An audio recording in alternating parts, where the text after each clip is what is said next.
Hit TV YouTube channels లో మీ వ్యాపార ప్రకటనలకు మరియు ప్రమోషనల్ ఇంటర్వ్యూస్ కోసం వెంటనే సంప్రదించండి.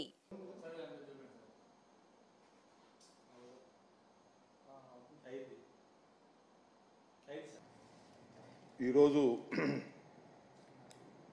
వినుకొండ నియోజకవర్గంలో వెల్లటూరు రోడ్లో పట్టపగలు కిడ్నాప్ చేశారు.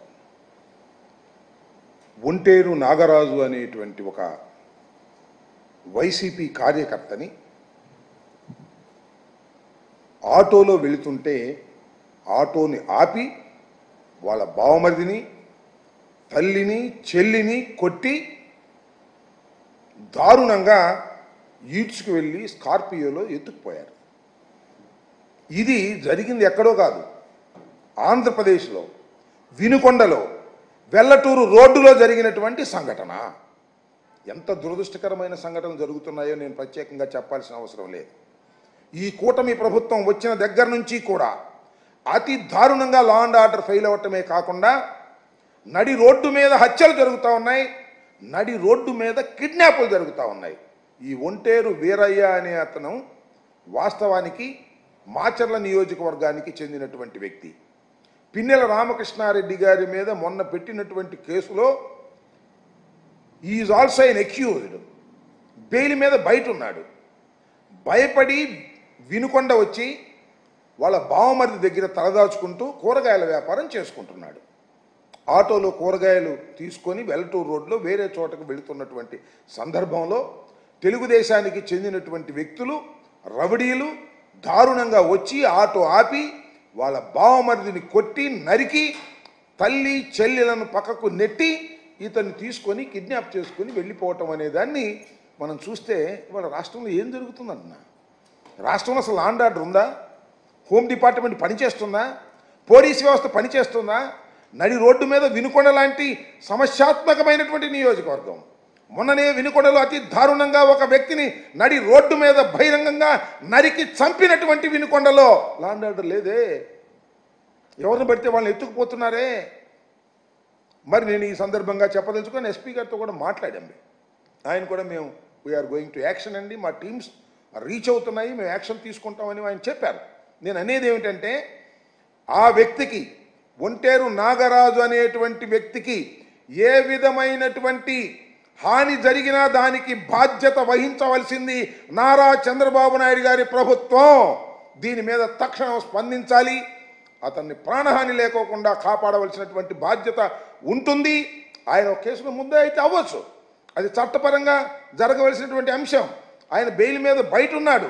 భయపడి వచ్చి వినుకొండలో తలదాచుకుంటున్నటువంటి సందర్భంలో మాచర్ల నుంచి వచ్చి వినుకొండలో దౌర్జన్యం చేసి ఆయన నెంబర్ కూడా ఇచ్చారు, ఏదో దాని పేరు ఏంటి, వెహికల్ నెంబర్ కూడా దానిలో ఉందని కూడా అది ఒకసారి వెహికల్ నెంబర్ కూడా అది ఎంతవరకు కరెక్టో మరి నెంబర్ ప్లేట్ మార్చారో నాకు తెలియదు, కానీ అడ్డం తప్పుగా మార్చారో నాకు తెలియదు, కానీ దాని నెంబర్ కూడా ఈ సందర్భంగా నేను చెప్పదలుచుకున్నాను.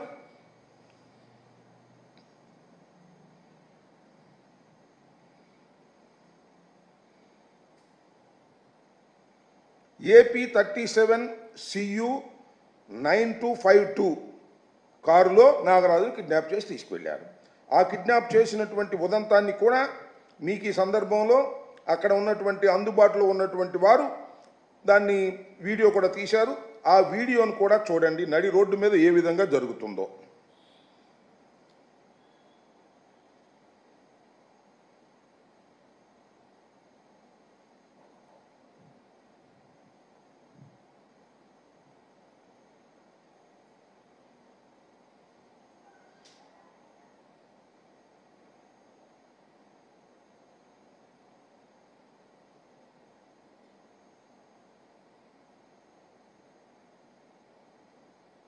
అయిపోయిందా? తల్లి చెల్లి, ఆయన తల్లి నాగరాజు, తల్లి నాగరాజు చెల్లి, నాగరాజు బావమరిది, ముగ్గురు కలిసి ఆటోలో వెళ్తున్నారు కూరగాయల వ్యాపారం చేసుకుంటూ. అలా బావమరిదినేమో నరికారు, అతను పారిపోయాడు పాపం. తల్లి చెల్లి కాళ్ళ వేళ్ళ పడుతున్నా కూడా దారుణంగా ఈడ్చుకొని వెళ్ళి బండిలో ఎక్కించుకుని తీసుకువెళ్తే ఏంటి లా అండ్ ఆర్డర్ ఉండట పోయినట్ట ఈ రాష్ట్రంలో? అదేమంటే అసలు లా అండ్ ఆర్డర్ గురించి మీరు మాట్లాడతారా? రాష్ట్రపతి పరిపాలన విధించమంటారు 2 నెలలకే అంటే ఏమిటిది? నడి రోడ్డు మీద కిడ్నాపులు జరుగుతుంటే, నడి రోడ్డు మీద మటలు జరుగుతుంటే ఇది మణిపూరా, బీహారా, లేక ఆంధ్రప్రదేశా? చంద్రబాబు నాయుడు గారి నాయకత్వంలో జరుగుతున్నటువంటి ఈ ప్రభుత్వంలో అంటే రెడ్ బుక్ రాజ్యాంగం నడుస్తూ ఉన్నది. పోలీసులకు అసలు ముద్దాయిల్ని కానీ నేరస్తుల్ని కానీ ఏదైనా గొడవ జరుగుతుంటే ఆపేటటువంటి హక్కు లేనటువంటి రాజ్యాంగం ఇది చలామణి అవుతుంది. రెడ్ బుక్ రాజ్యాంగం నడుస్తూ ఉన్నది. పోలీసు వారు ఎవరైతే ఉన్నారో వాళ్ళు తెలుగుదేశం పార్టీ నాయకులు ఏ ఆగడాలు చేసినా వాటిని కాపాడవలసిందే. వాళ్ళ జోలికి వెళ్ళటానికి వీల్లేదు, వాళ్ళేం అనటానికి వీల్లేదు అనేటువంటి సంకేతాలు హోంమంత్రి గారి దగ్గర నుంచి నారా లోకేష్ గారి దగ్గర దాకా అందరూ ఇస్తుంటే పోలీసు వారు మాత్రం ఏం చేస్తారు చెప్పండి? లేకపోతే కొంచెం ట్రాన్స్ఫర్ చేసేస్తాం, ఈ ఎస్పీని కొంచెం ట్రాన్స్ఫర్ చేసేస్తాం, ఈ సీఏని కొంచెం ట్రాన్స్ఫర్ చేసేస్తాం, మా వాళ్ళకి అనుకూలంగా మీరు ప్రవర్తించకపోతే మేము సహించాం అంటారు. ఇది జరిగిన తర్వాత ఎవరన్నా మర్డర్ జరగగానే ఒక 2 3 పాపం ఎస్ఐలను సిఐలను సస్పెండ్ చేస్తారు. మొన్న అదే కదా జరిగింది. నంద్యాలలో మర్డర్ జరిగితే లోయర్ ఆఫీసర్ని సస్పెండ్ చేశారు. ఉన్నతాధికారులు ఏం చేస్తారని అడుగుతా ఉన్నా. చట్టం తన పని తాను చేసుకునేటటువంటి పరిస్థితుల్లో ఇవాళ రాష్ట్రం లేదు. రెడ్ బుక్ రాజ్యాంగం నడుస్తూ ఉన్నది. తక్షణమే దీని మీద హోంమంత్రి గారు, పోలీస్ డిపార్ట్మెంటు తక్షణమే ఒంటేరు నాగరాజు ప్రాణాలను రక్షించవలసినటువంటి బాధ్యత మీ మీద ఉంది. అతనికి ఏమి జరిగినా బాధ్యత వహించవలసింది నారా చంద్రబాబు నాయుడు గారు. గుర్తుపెట్టుకోమని మనం చేస్తున్నా. ఒక నిండు ప్రాణం పోతే ఏంటి ఈ రాష్ట్రంలో? ఏం చేస్తుంది రాష్ట్రం? ఆటవిక రాజ్యం చేస్తుందా? లేక అన్యాయాలు అక్రమాలతో మనుషులు నరికి చంపేటటువంటి పరిస్థితుల్లో ఇవాళ మీ ప్రభుత్వం ఉందా అని అడుగుతా ఉన్నా. దీన్ని తక్షణమే యాక్షన్ తీసుకోవాలి. ఇమీడియట్గా యాక్షన్ తీసుకోకపోతే చాలా దారుణాలు జరిగేటువంటి పరిస్థితి ఉంది. పోలీసు వారికి కూడా నేను మనవి చేస్తున్నా, అయ్యా 2 మాసాలైంది ఈ ప్రభుత్వం వచ్చి, మీరు కూడా మీ విధులను మీరు సక్రమంగా నెరవేర్చకపోయినట్లయితే చరిత్ర క్షమించదు మిమ్మల్ని అని కూడా మనవి చేస్తున్నా.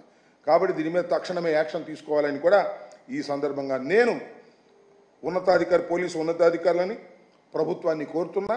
తక్షణమే నాగరాజు ప్రాణాలను కాపాడవలసినటువంటి బాధ్యత ఈ ప్రభుత్వానికి ఉందని కూడా చెప్పదలుచుకున్నాను. హిట్ టీవీ యాప్ ని డౌన్లోడ్ చేసుకోండి. ఇందులో short news, live news, entertainment movies అన్ని అవైలబుల్ గా ఉన్నాయి. Please download hit TV app. Hit TV app ని ఫ్రీగా డౌన్లోడ్ చేసుకోండి.